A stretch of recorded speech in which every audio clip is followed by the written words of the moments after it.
very rarely is there life and death in software. Yeah. You can hit go on the ID, run, Yeah. it fails, it screams at you, and there's no big deal. The big difference in the sudden shift from engineering and developing code to managing engineers and to leading engineering organization is you can't only going to get one developer. You're always hiring to make yourself the stupidest person in the room.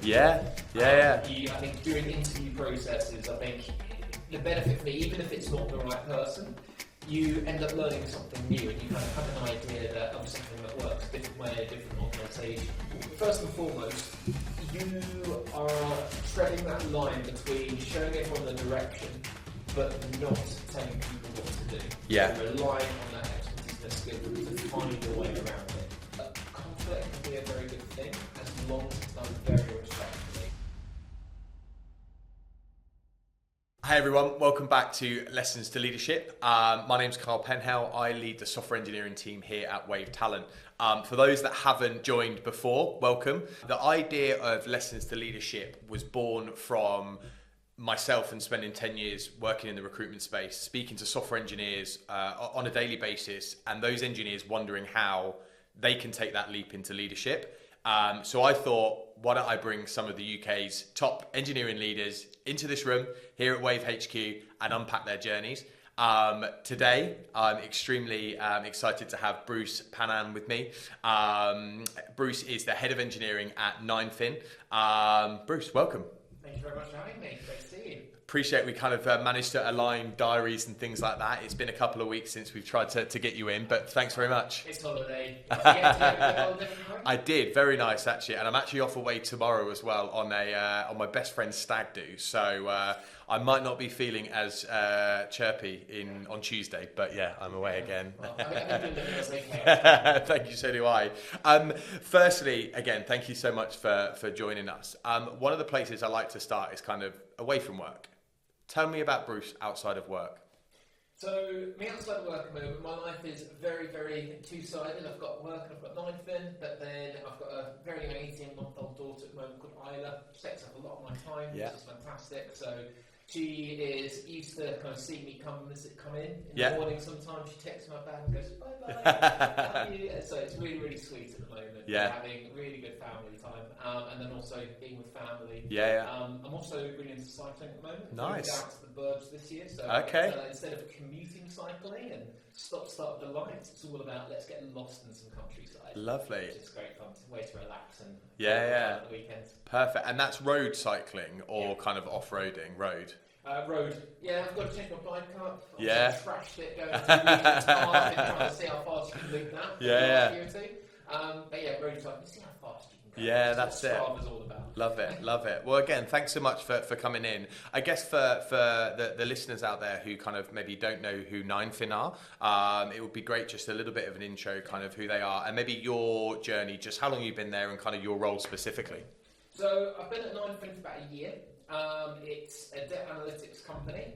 What this means is through all the workplace pensions that you put your money into every month with your paycheck, where do they go, where do they invest this? Some of it will go in stocks and shares, buying a bit of Tesla, buying a bit of Apple, but then kind of the more long-term bets around debt to companies, different tranches of it, different types of debt, which is a lot more of a long-term bet. So there's a lot of security that is brought to people's lives with it, and we help the investors and the pension funds and the banks that invest this money understand what's going in the market, making sure they can make the best decisions based on data as quickly as possible. It's traditionally been quite an antiquated, slow market, so you would have floors of analysts going through it, they would create a report, and maybe next week they'd have an investment meeting on it. We make that process much, much quicker because of the automation, the AI that we've got, as well as the different technology stack we have to pull from all these different sources. Perfect. And you've been there for nearly a year, you mentioned. How's the business grown over that year? Yes, a lot. So when I joined, we were around 14 engineers just in the engineering team, and now we're sort of pushing 40. Wow. And in the team, we've just gone past 200 people, and the number keeps moving as we expand different functions, grow into new product bets, new verticals. And last year moved into the US as well, which expands everything. Crazy. Great, yeah. So, not a newborn, but a youngster at home, recently moved house, year in a new company that's gone from 14 to 50 in your engineering team. Yeah. So, just a little bit on your plate at the moment then. Yeah, these are the good times. Life is fun. Yeah, definitely. We'll jump into kind of maybe more of the specifics around how you've scaled that and things like that a little bit later on. But I guess one of the kind of places to start is tell me about your leadership journey. You are where you are now. Tell me about that journey. What was your role before, and how have you kind of gone into that leadership space? So, in a nutshell, my career's kind of moved from data engineering to data science, then through into running my own company, and then going deep into the engineering stack. So, very first job I had was building Hadoop clusters. Big old tech. I know not many people use it anymore, but it was just having a big spade, just shoveling data around. Massive piles of it. I got a bit nosy. I think, what's in there? What's that? It's very interesting. Leads you through into business intelligence, leads you through into how data science and machine learning can automate these processes, highlight flags, irregularities. And the bit that really attracted me in was the business side. There's so many different places within a business that you can apply this skill set to. So, obviously you can look at observability and look at the engineering stack. You can look at marketing and performance marketing. You can look at content, which content really resides with the users and people love it. Which parts don't, and we don't want to do any more of.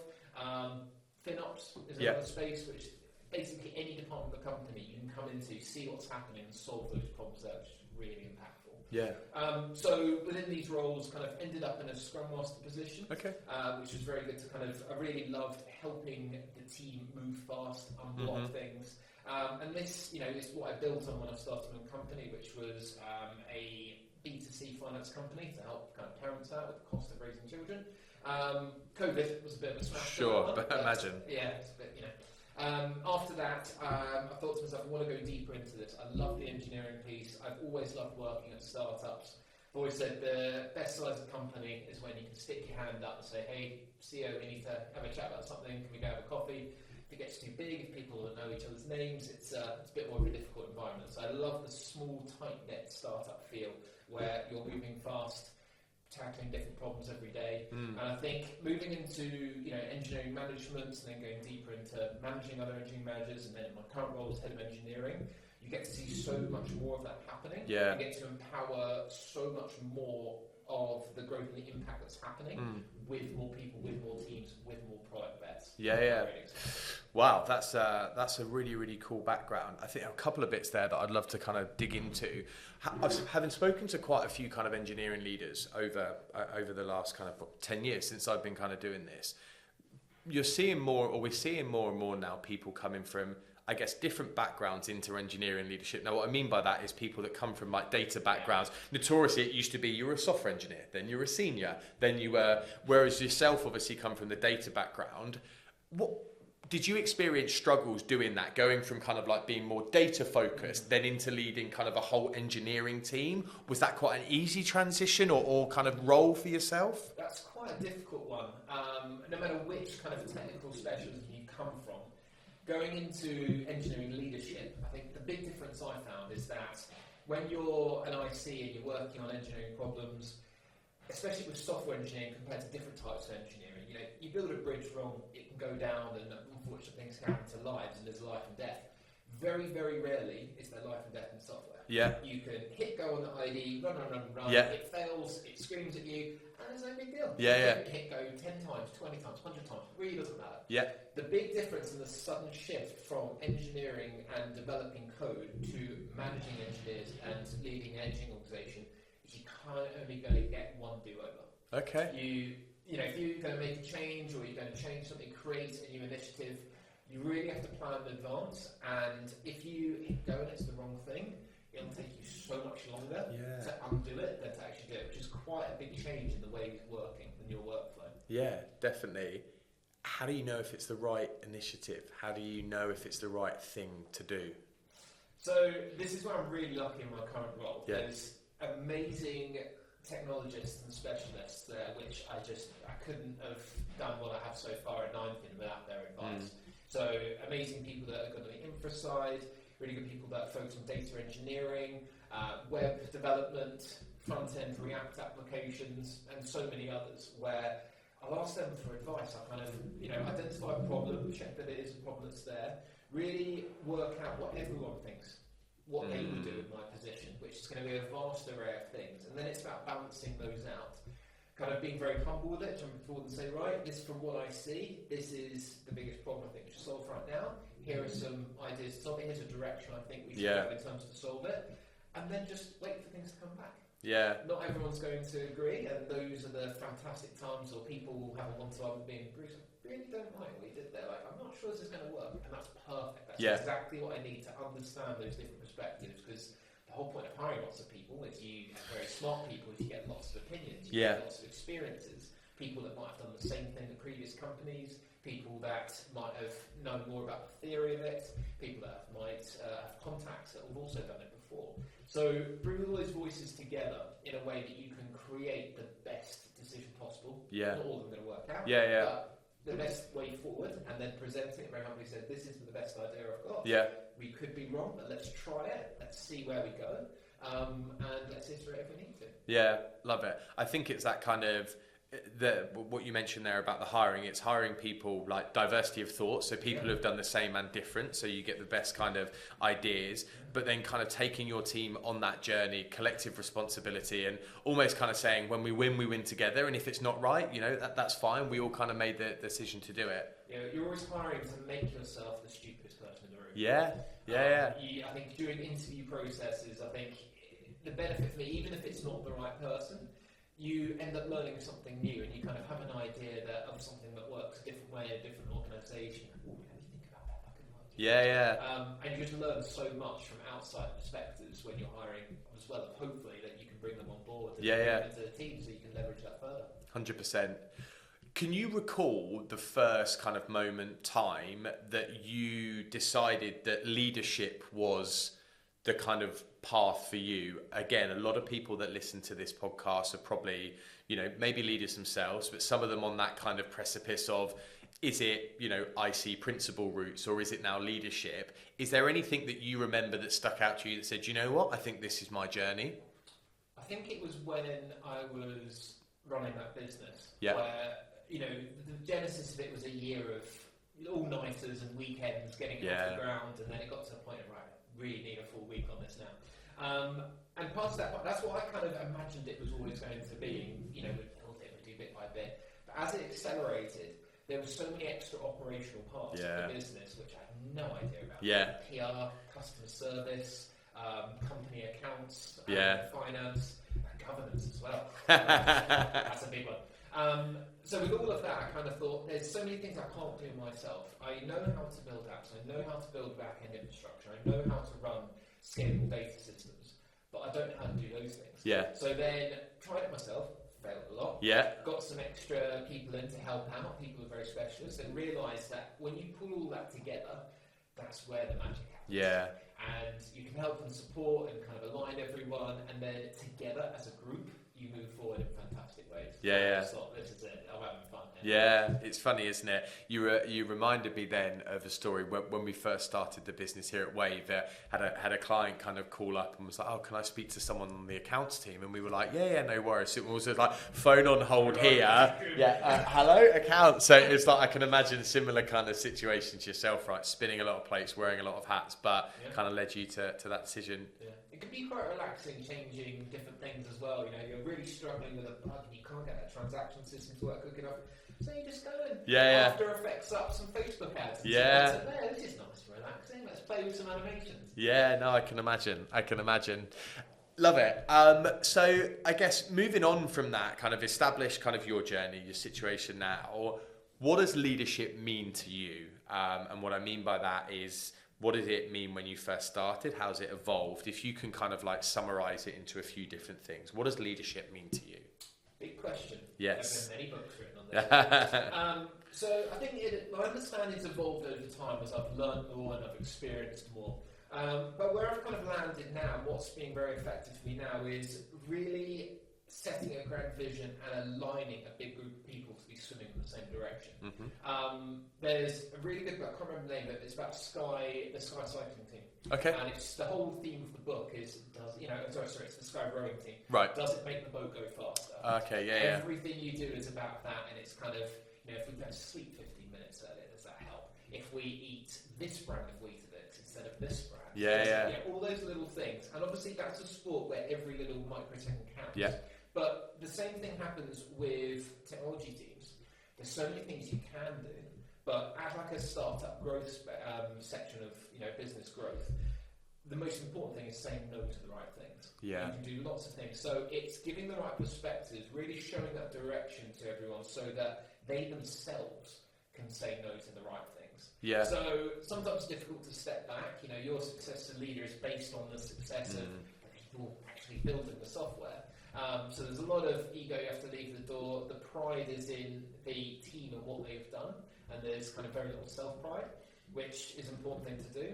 But it's really about that goal in the future. It's like, follow me in this direction. You've got that flag, everyone's following you, but they've also got their individual talents, their individual experiences where they can take the direction and do it in their own way so that you can leverage all the experiences together and the team becomes greater than the sum of their parts. Nice. Really exciting. I remember when we spoke before, I guess you kind of broke it up to a little bit like you've got management and then you've got kind of leadership. So there's kind of a few different... Explain a little bit more about those kind of two little parts. So dreams are big. Companies have dreams and you look at it and it looks pretty scary. Yeah. But, your senior leadership team will break it down. This is kind of where OKRs come in. And it still looks very scary, but something that all together in this room we can do. You then break it down even further and keep going until you end up with the smallest fraction of it, which is a Jira ticket, for example, and someone goes, yeah, I can crack on with that today, that's something I can handle. So I guess as you kind of come down from leadership and set the direction, there's a huge part as well of leadership of allowing those ideas to break down to become easily manageable by individuals. And managers are an incredible team of people that help to do this by taking something that is very... for an engineering team, something that's very technical, something that is very impactful, and then splitting it to a way that people can really see the way forward. Can take a piece of it, check it back in, build it together into a feature branch, and then ship some functionality out, which individually be very, very hard at a decent scale of really high quality. Yeah. But when you pull those things together, that's when you get the magic. Yeah, lovely. I've always wondered, and I've kind of experienced it here as well, and I'd be keen to get your thoughts, especially kind of at what I would describe like a really fast-growing startup scale-up now. Where is the line of letting people, you said earlier about people taking ownership and giving people ownership. Where's the line of letting people take ownership and potentially not quite doing the right thing and almost letting people fail, but to then learn and grow? Because again, a startup or a scale up like yours, sometimes are those, decisions kind of quite detrimental to a product release or something. So how do you sit with that? I mean, do you let people kind of just, go and do it, or do you step in because you want to give people autonomy? How do you look after that stuff? Yeah, making mistakes is important, and everyone does. Companies do, let alone individuals. But it's really about creating that environment where that can happen. Failing's great, as long as you do it quickly. So at that point, the learnings come through, and this is where great engineering documentation, there's at 9fin we do RFCs to document things we want to do, post-mortems for things that don't necessarily work, and all of this builds a knowledge base of what has been previously tried. Right, okay. So, especially when you bring in senior talent, somebody once told me when I was interviewing for a role, he said, the thing I like about you is you've made mistakes with other people's money. Yeah. Which, is the feed forward of the experience. That can happen between jobs, between companies, but it's even more effective when it happens within the company. But if you are too scared to make those jumps, A, you'll never know, and B, you can't build the resiliency within the company to know what works and what doesn't. Yeah. There's a lot of personal growth that could be taken from this. My memories of being a mid-level developer is you struggle against something, you smash your head against a desk for 2 days, and then you look back at the 2 lines of code that sorted it, and just think, God, I could save some. Yeah. But if you had that answer in the first place, it's all that kind of grow in that way. And I think most skills are like that. The amount of times you fall off when you're learning to ride a bike, the amount of times you kind of hurt yourself when you're getting into weightlifting as you're you're trying to work Definitely. out, get the best form. It's a very common thing with humans trying to learn a new skill. And this is where you get a lot of motivation. It's where ambition meets success. Yeah. It's by the persistence to get there. And Definitely. You need the environment to let that happen. Yeah, I'll be honest, it was probably one of the toughest things that I experienced going into kind of a leadership role where, I could potentially sometimes see or I'd do things differently and jump in immediately. And you ultimately then remove everyone's ability to think for themselves. Because if stuff gets a little bit tricky, they just go and they expect you to kind of help or something like that. So it's probably one of the most difficult things that I experienced was actually taking the step away, being a safety blanket and not letting anything happen that was ever too drastic, but allowing people to make those kind of, mistakes and then, learn from them, things like that. I think I'm in a very privileged position where even if I wanted to, I don't have that option because there are so many better engineers who, even if I wanted to, I couldn't do their job better. Yeah. Well, it's a great place to be. Yeah, you've obviously hired very, very well. Qualities and characteristics of what you believe a good leader should have. So, for me, I think a lot of my leadership style is revolved around excitement. Mm-hmm. I'm an excitable person. I get really into the beginning of the projects, and if I'm honoured enough with teams to invite me to participate in brainstorming, I love coming in and kind of dropping my head of engineering out the door and just mucking in with everyone, really trying to work out brainstorm through ideas. But the excitement around it is what takes it from, that's a good idea, go home, the next day, what was that thing we worked on again? It paves it through. It becomes the things that people think about as they're walking home. I can't wait for Monday when I can start working on this after a nice weekend break, which is very much needed. So I guess the way I usually lead is by being excited at the front, pulling people along, really giving my energy to other people so that they have the excitement fuel to move forward. I've kind of spoken before about resourcefulness. Ninefin is a fantastic place where we have lots of different resources, not just in engineering in terms of knowledge resources, but people teams, talent teams, people partners, biz partners who are there to support the team so that their focus is as much as possible on delighting customers and building things to do. And in the structure that we've built in engineering, I've helped to build, there's a lot of enabling teams, engineering managers, platform engineering, security, data engineering, who can take some of the standardized parts and mean that the load and the scope is reduced as much as possible within our product-facing teams to just what will delight those customers, to really shorten the iteration cycles of what we do. But also humility as well. You're at a very top level. There's so many things happening around you. You don't know the detail of everything, so there's a huge chance of you being wrong if you jump in and where you haven't fully understood things yet. So it's really just kind of going in, being very human, understanding that you can't always know these things, come in always with humility, I may have got this wrong, however, is this correct? Is this something that you'd agree with? The view that people, especially when you're kind of in a leadership position, you come in and even suggest things. Sometimes there's a bit of a weight of people thinking, well, that's a decision. No, it's not. The autonomy of the team is important. The expertise in the team will go further than I personally could. So it's very important that it's more about kicking the tires and questioning assumptions than it is about directing, saying, no, we're going this way for this particular project. Interesting. And I love all those, by the way. And some of the ones, actually, as you can imagine through this podcast, you tend to kind of get a few similar ones come up. Those are actually three kind of, new ones so far. So I love the excitement one. Question around that, and I can tell, having met you and spoken to you a few times, you are a bundle of energy. What happens when, and we all get it, when you're not, that bundle of energy, or do you just never not be? Do you know what I mean? Because if you are, you've got stuff going on at home. Obviously, you had a late night with Isla or something like that. Do you just kind of, right, we got to go and then pick yourself up? Do you know what I mean? How do you deal with that? Because it can be tough, I can imagine. It is, but it's very much the core of how I work and how my motivation happens. Generally I'm a very impatient person normally, and I get distracted very easily. So having the real energy to move forward is how I push past that. I keep myself on track of things. And a lot of things in my life run that way as well. Love it. It's not something I particularly have to try. right? No, love that. I mean, again, kind of, I try as hard as you can to kind of always be that excitable, person. But sometimes you do kind of, you have peaks and troughs, right? So I love that. I love that. Future leaders. We spoke a little bit earlier about you scaling your teams and how you've now brought in brilliant engineers and you've got those enablers, engineering managers. What are some of the attributes you look for in, let's say, senior engineers or your future leaders? Again, for people that are listening to this that want to be future leaders, what are some of the attributes that they can start to show now that you would look at and say, that person there, I think they would make a great leader? I think first of all, it's the right balance of resilience and asking for help.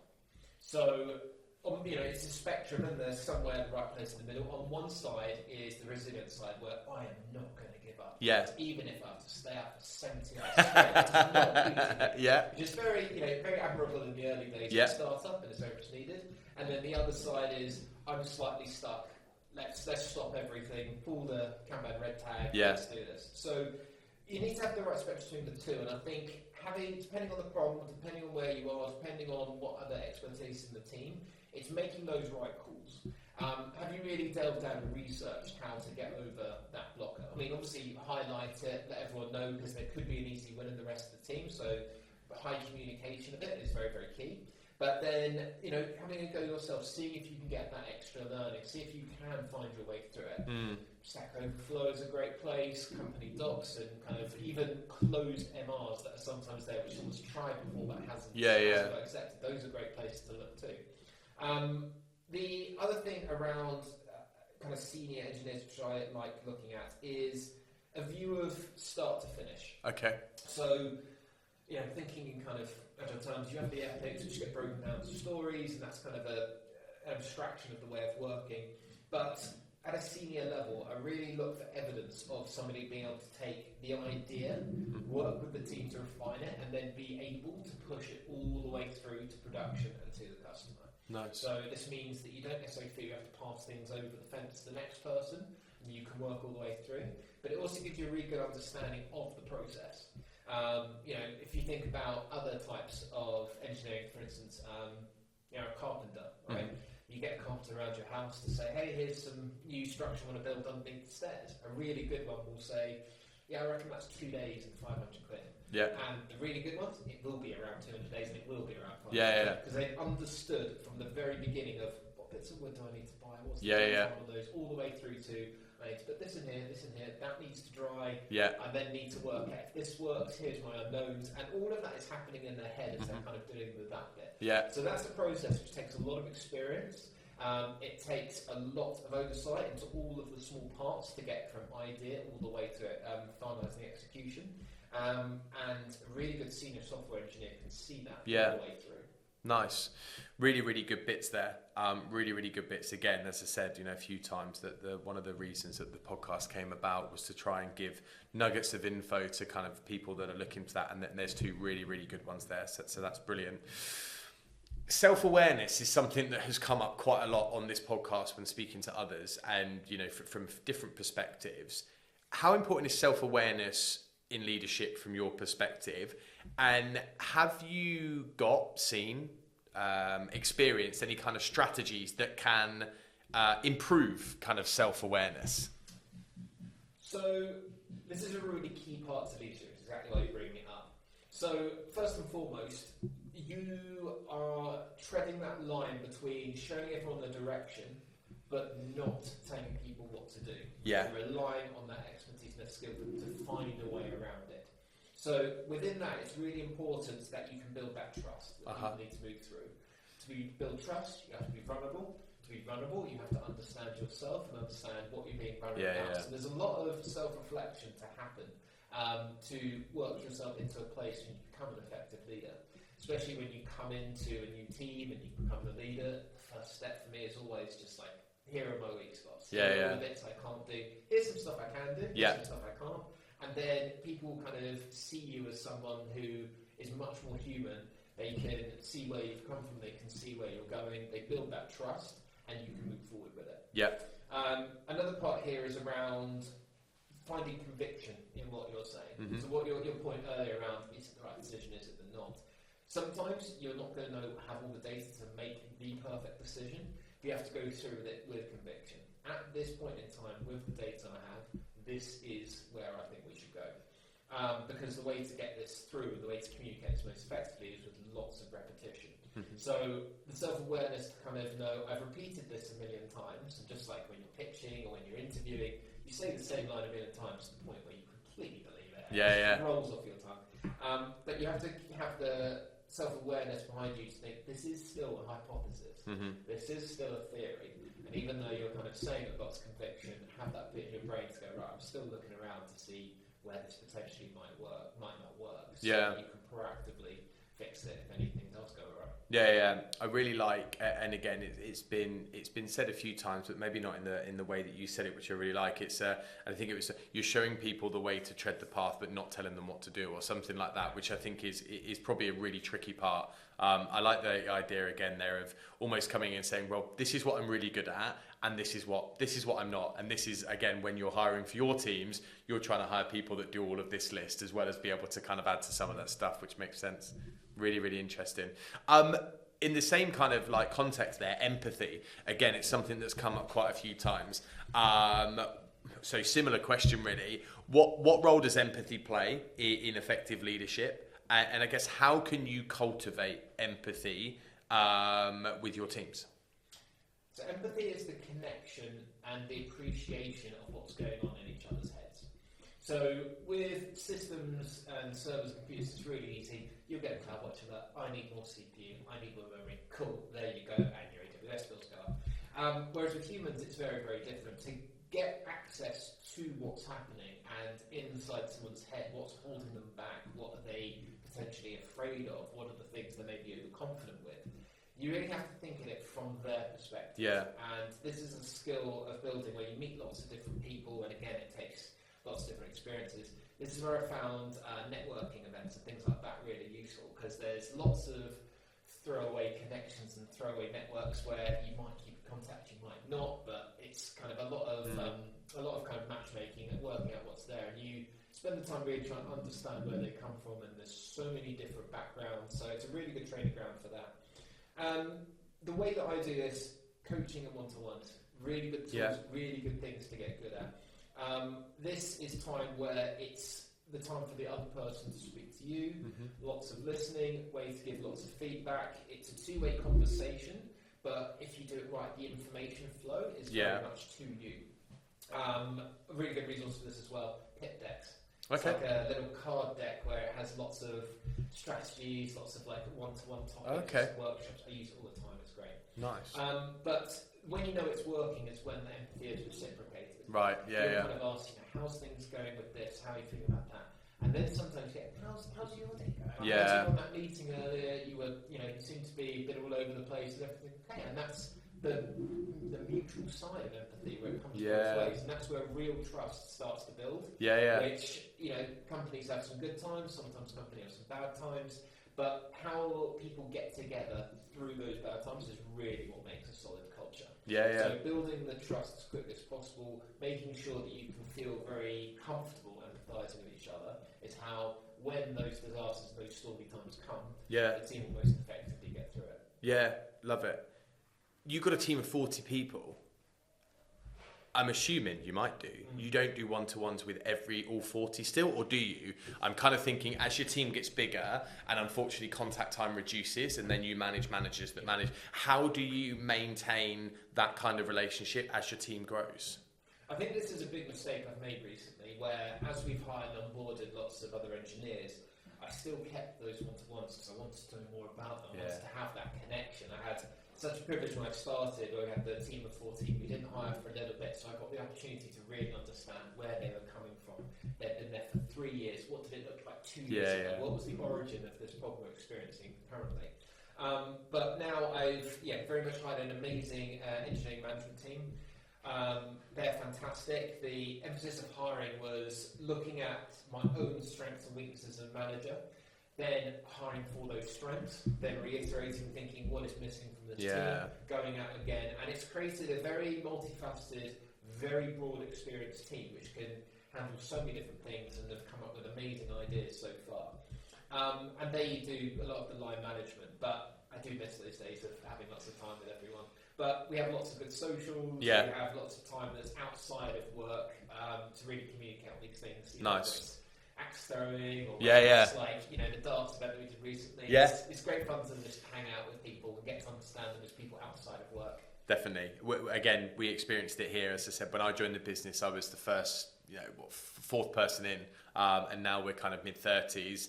Beginning, it was kind of running everyone's one-to-ones. It's just not possible because you then become ineffective with that, and you don't give everyone the time, and you probably sometimes come across, maybe a little bit rude because you can't remember what you spoke about before. So that was one of the things, again, that I struggled to kind of let go of. But now that I have let go of it, those little water cooler type chats are actually so much more impactful because it's like, oh God, like actually, how are you, what's going on, rather than a forced one-to-one and the 10th of the day or something like that. I think empathy goes deeper than just managing engineers and kind of within the leadership of an engineering team. It also goes the other way as well. So people always say in the news at the moment, AI is going to take all developers' jobs.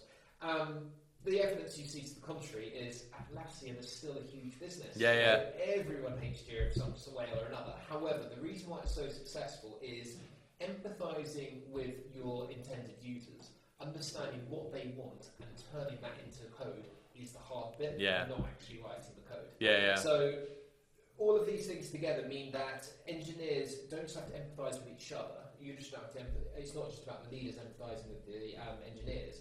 It's about turning that around and saying what will truly solve that need so that someone will pay money for your product. Yeah. That's how businesses turn to success and grow commercially.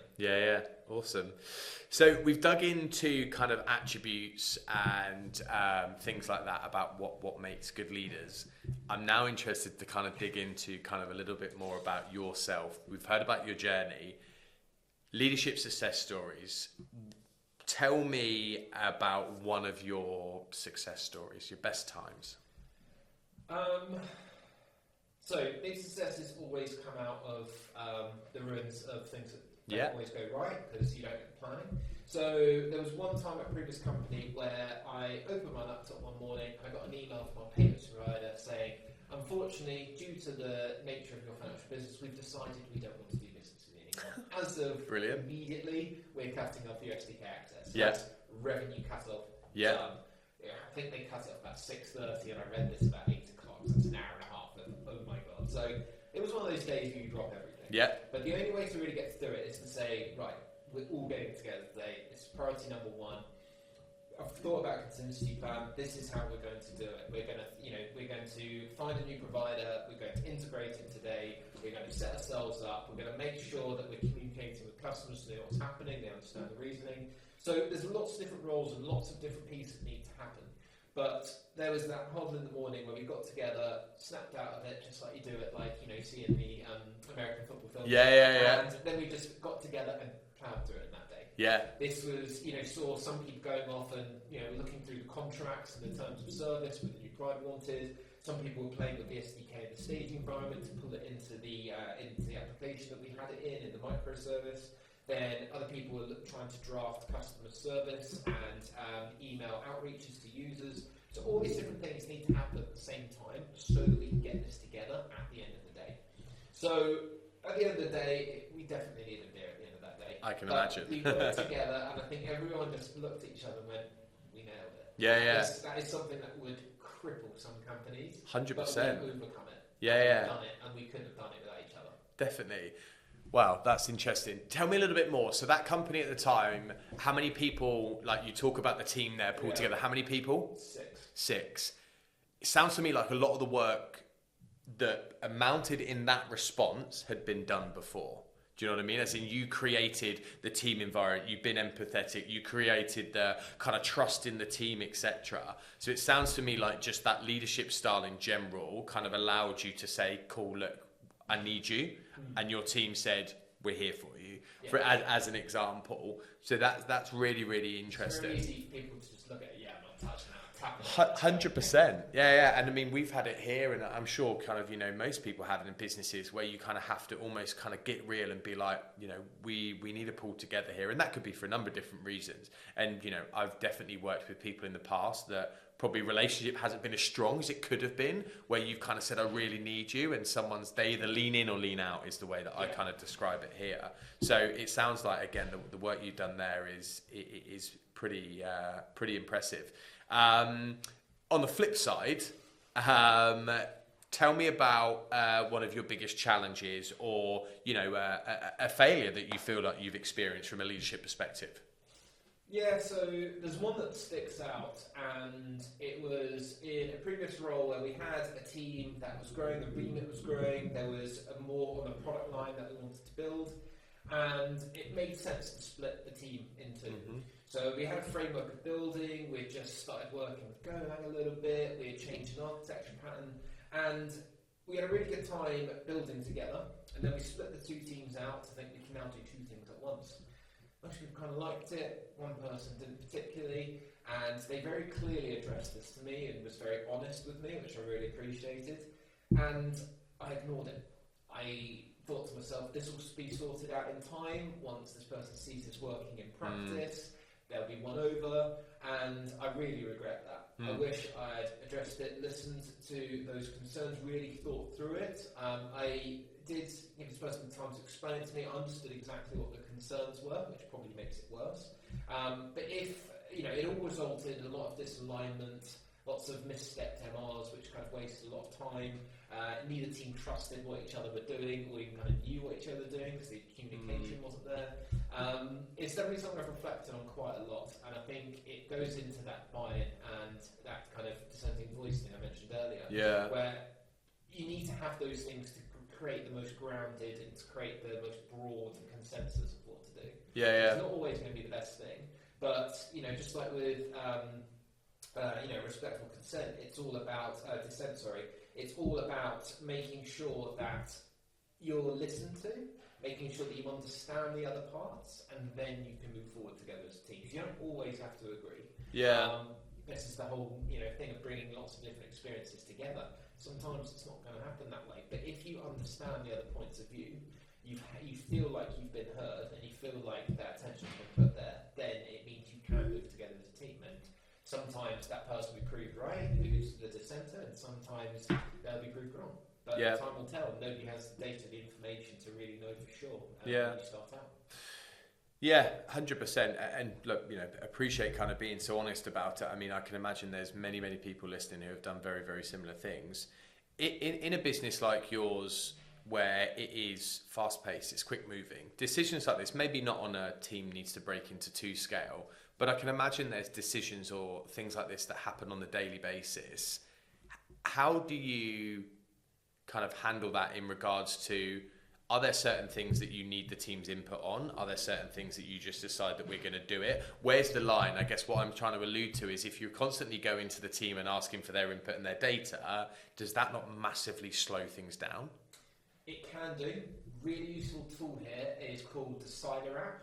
Okay. Google it, you'll get there. Essentially, it asks you about the type of decision, and it'll give you advice on, is this something where you need consent for? Is this something that you have to workshop? Is this something where you just need to announce that it's happening? And it gives you really good guides on that based on the parameters of the decision itself. So that's something I lean on quite a lot. Sometimes when a team's forming, especially as it's happening at the moment, you lean a lot more towards the conversation and a lot more of a democratic way of making decisions, because even though it slows the decision down slightly, it means that people get that bonding experience out, and people can voice their, whether they want to do something, their pros and cons of a given decision, and they understand more about each other, they learn more about each other. So you can use that as an opportunity where over time, as that team gets more and more comfortable with each other, they can then step back and say, well, I think we should do this, be a bit more kind of, be a bit more forward with the decision, because they know the other people, they know what they, where their other people's positions are with their colleagues and their teammates, and they go, I feel fairly confident in this direction, because I know everyone's going to agree with me. And nice. They might still be wrong, so it's worth double checking. Hopefully they build a track record where they know and trust each other and feel okay with other people's decisions. Yeah, brilliant. Decider app. Yeah, really good Decider research. app. I like that. I haven't heard of that before. I'm going to. I'll chuck a link in the podcast for it as well. Awesome. So I kind of the next thing, and again, it's kind of something that I'm always interested to kind of hear how people like yourself see it. Though the today's landscape is massively changing, right? With AI and economy and new governments and all loads of different things, and what I have seen with that is that adds kind of complexities and challenges to everything, but specifically I think potentially around like leadership. What some of the most significant challenges do you think leaders face these days, and how can we try and address those?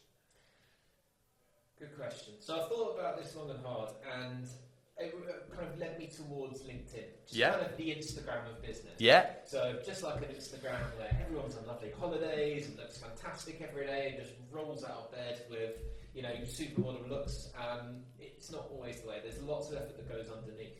So from a business perspective, you see the success stories on LinkedIn. Mm-hmm. I've started this new role and we've got this, this, and this. Congratulations to the team who've just achieved this incredible technical feat. And it hides all of the bits that led up to it, all of the rabbit holes that weren't quite right, all of the pivots that needed to happen, and just the months of hard work and effort that have gone into it. Yeah. And I think it's very easy for the people on the outside to think this is something. I've seen some posts that have happened from this company recently. They can do this at a 3-week cadence, right? Yeah. Not always. So the expectations set at a very superficial level sometimes. Mm-hmm. Usually it's when people are looking into a company instead of kind of within it, because they'll sit down, they'll know what's happening, they'll get the updates, all hands, things like that. But it's very important to just be honest with the fact that we haven't got a big win yet. Sometimes it's going to take us a bit more time. We've learned a lot, and that's a win in itself. I think there's also just happenstance and like shit happens aspects to this, which also have to be played into. And you can't always control everything.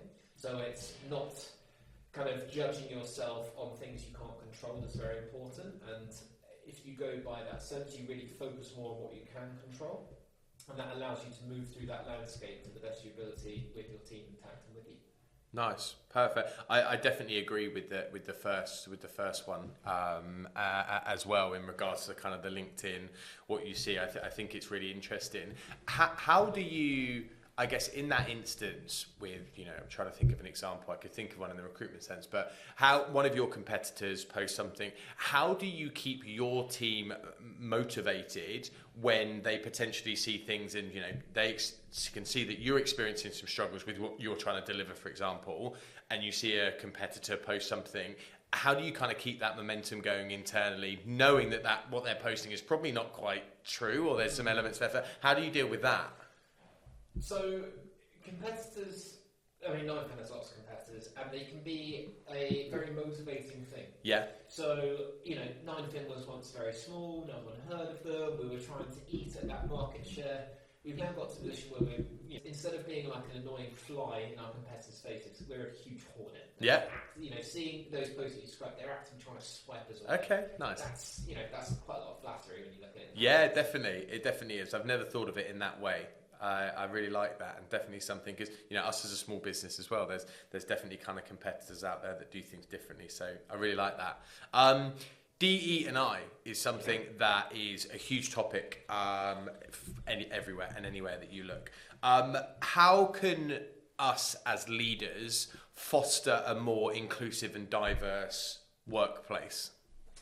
So this is really important because we work with humans, and it doesn't matter all the types of diversity that's there. You can get lots of different opinions, and there's been study after study to show that the more diverse a team is, I think the thing they tested is the profitability of the business. Mm-hmm. There was a statistically significant result of that profitability going up, but also the effectiveness. So it's not just something which creates a fun working environment, but it's also something that does deliver results, been proved to deliver results.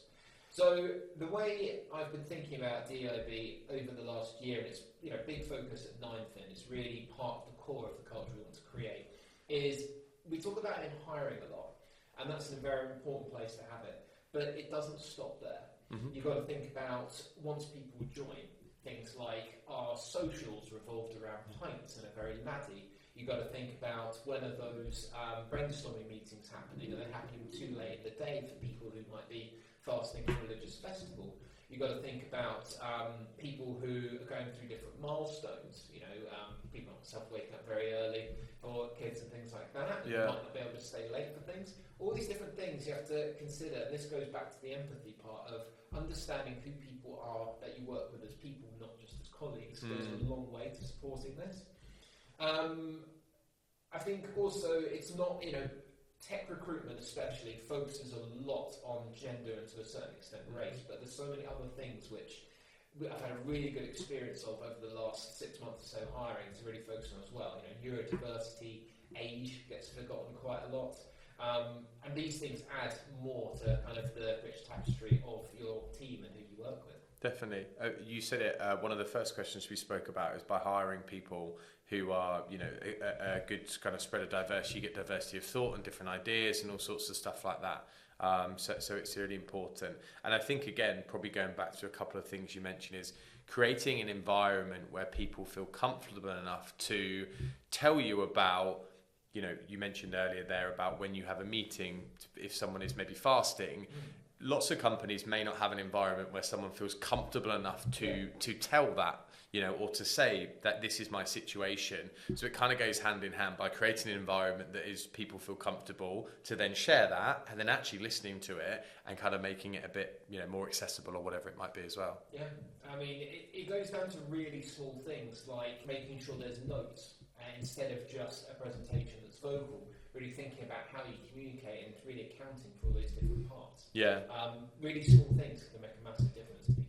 Yeah, no, I agree. I mean, it was only probably a few months ago that I actually even kind of clocked it, but on Slack, if you send a voice note, it transcribes it automatically, and think just little things like that are really, really useful. I'm a big voice noter because I'm always kind of like on the go, but actually then some people on my team actually prefer to kind of, no, I'd like to kind of read it, or I don't want a voice note back, or whatever it might be. So just little things like that make a massive difference, I think. Awesome. Conflict within teams, I'm sure, something that everyone has kind of experienced, and obviously you've got an ever-growing team now. How do you deal with conflict within your teams, and what advice do you have to leaders who are kind of facing similar kind of situations? So this can be scary, and it can add pressure. However, conflict can be a very good thing as long as it's done very respectfully, and it's always done through a window of, as I said about, the Sky rowing team, will it make the boat go faster? So, leading on from diversity, with diversity comes diverse thought, with diverse thought comes disagreement. So, if it's really important when we have disagreements in meetings or in teams that we hear from everyone. Because there might be a very loud voice against it and a very loud voice for it, but if there's 3 or 4 people who we don't hear anything from, that means we might completely be missing the point, because that person might have an idea or a thought which completely changes where we go. So having a very respectful way of bringing conflict and disagreement within a team is how you allow those people to feel free to say, what their thoughts are on it. So my advice would be that, set that standard, set the example yourself of respectful disagreement. Make sure that you're making it very clear that you disagree, but you respect that person's opinion. You can see where they're coming from. You've heard them and you understand. And then from that point, make sure that if people bring in points that don't necessarily work out, you make sure they get the credit for those. They get written down as something that we're not going to do. However, that person, thank you for bringing that up. We've talked about it. You brought it to the team. If we didn't go through that and disagree, then we might have repeated that mistake later on. Yeah. And our role as a leader, how much, I guess for use of a better word, mediation do you have when there is conflict within teams? Do you try and, call 2 people kind of work it out themselves? Do you mediate? Does that depend on the level of the people, or like how do you see that situation? There's a fair bit of that. But I think the culture we've got at Ninefin is set up from the ground up, as I say, with setting up this environment. So quite a lot of the time you can let it go. I think a really good mediation technique, I haven't used it in a long time, but it's very useful, is if you really are at loggerheads and we can't get a decision, you ask people to swap positions the disagreement. So you get one person to argue for the other person's point and vice versa. Okay. And have to think about the other person's point of view, and then they might still disagree, but they'll understand the other person's point of view much better than they did before.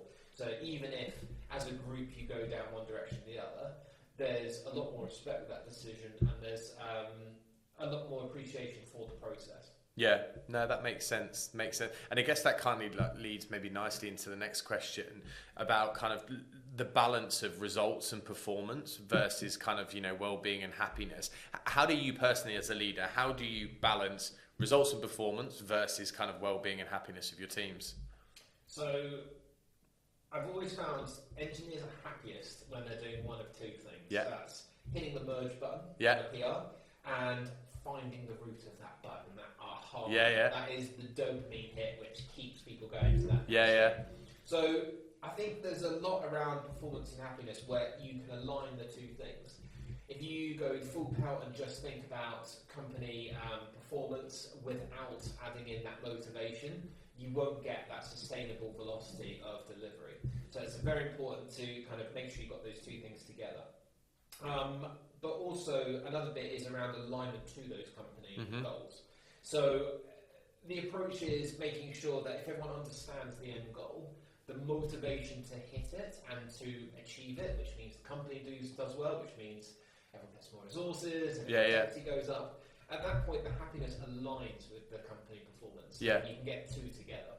A great example of this, which happens across all engineering teams, is tech debt versus product work. It happens, every single engineering team has the same story. So a lot of what we've done at 9fin is, again, trying to marry these two things together. Really thinking about the customer value of fixing that tech debt instead of, I want to create the perfect system which mirrors what Google does. Yeah. That's lovely, but customers won't pay more for it. Yeah. We want to get there, we want to show the best of our ability. So it's about making sure there's opportunities to pay down that tech debt, show everyone's technical prowess, technical excellence, but at the same time as delivering the company performance. And when you find that happy medium, you get a really nice, sustainable level of development where everyone's having fun, we're achieving things, and it feels great to be a part of that. Yeah, awesome. I love that. I definitely, obviously not an engineer myself, but that dopamine hit again, like if you can find that as a leader, I think it's kind of like the key part to be able to kind of, unlock your team. Like, cool, how can we get, I kind of call them, how can we get a yay? How can we get just to me like, yeah, I've done that. If you can kind of unlock one or two of those a day or something like that, then they'll amount to kind of, big successes. So I think it's really interesting. The last couple of kind of points that I wanted to touch on are probably a little bit more kind of maybe 9fin based and specifically like related to kind of what you're going through now. Again, we've been speaking for a little while now and kind of you mentioned at the beginning, the growth that you've seen as a business and since you've been there. One of the biggest things that can tend to be a problem from leaders that I've spoken to, the challenges of scaling rapidly with such a small team and kind of not getting, how do you not get massively overwhelmed? Again, I know that we've spoken about it where you're trying to spin plates of like development still and hiring still and stuff. How have you done that? Because you've done it, it sounds like relatively well. So how have you managed to scale so quickly with a small team and not be completely overwhelmed with it all? So I've seen a pattern emerge in lots of different positions in my career before where you suddenly hire a load of more extra people into the team, but the delegation isn't happening. You end up with somebody who was the key engineer to work on stuff. You throw some more people in the mix, but without changing the structure of the team, it becomes one person doing the work and then the other people working through that person's post-it notes of things they need to do at some point. Which you see when it doesn't work, because if that person goes on holiday for a week, Yeah. So I think changing the responsibility for those who were there before and changing the role a little bit is very important. Obviously, it's a bit of a move, but it's thinking about how can the new people who come onto the team accelerate what the team's doing instead of just do more of what we're already doing. Yeah. So thinking more about the direction, thinking further ahead. Thinking about how we're not going to engineer ourselves into a corner for something that we're going to end up doing later is something where people that might have been there before, people who are leading that team, need to give themselves the opportunity to just stop coding for a second and think, a couple of weeks ahead or a couple of months ahead. And this changes everything. It means that you can leverage that team in a much more long-term view because you've got the time to plan and think further ahead. Yeah. It also means that you get a better engineering culture. Those people who are working on those things, who've been delegated tasks, feel much more empowered. They feel much more connected to the impact that team's having. And it creates a pattern where you can do this again and again and again. Yeah. Love it. Brilliant. Bruce, thanks so much. We've unpacked a huge amount there, some really, really interesting bits, but I really appreciate you taking the time. There's some really cool stuff that we can kind of add on to the pod itself there about links that you've spoken about. I'll attach kind of everything in regards to like LinkedIn profile and things, but thanks so much for taking the time. It's been great to have you on. Thank you very much. Great speaking to you.